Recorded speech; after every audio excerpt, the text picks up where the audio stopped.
how do I start to take this, take a 30,000 foot view of some of these very, very deep topics. The evidence of God, you could go just in the cosmological area and go just get lost. Just get lost. Yeah. So what I try to say is each of us has got a different interest, and I would stay in what interests you.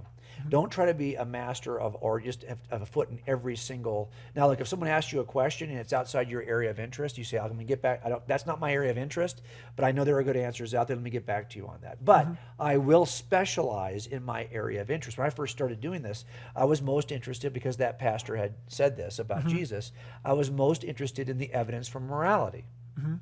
Right? And so that was the thing I read about more than anything else.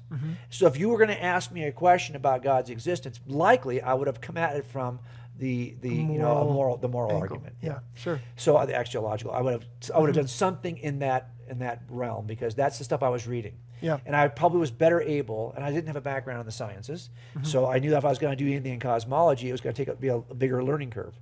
So I would say start first with the areas that interest you.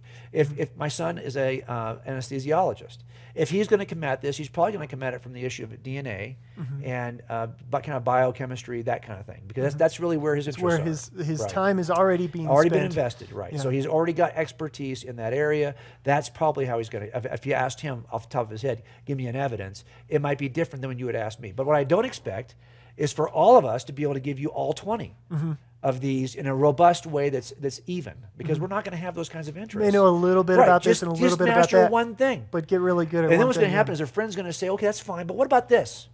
And you're going to go, well, I'm not ready to answer that. But you'll get ready because the friend's already asked you. So now you've got 2 areas of expertise. And then 5 years into this project, you not only know who's got the most home runs, you know who's got the best RBIs and who's, what strikeout versus, all that stuff you're going to know. Yeah. Because, that's what we do. Is we start to add. I used to be somebody who never followed the NBA. Never. But I was getting bored in the off season for the NFL.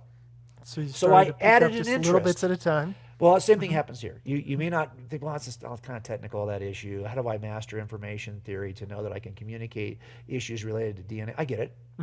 But at some point, something is going to initiate that for you.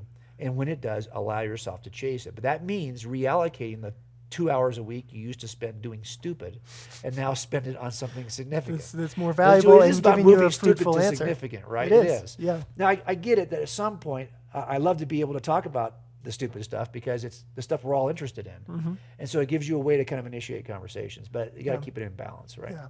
So.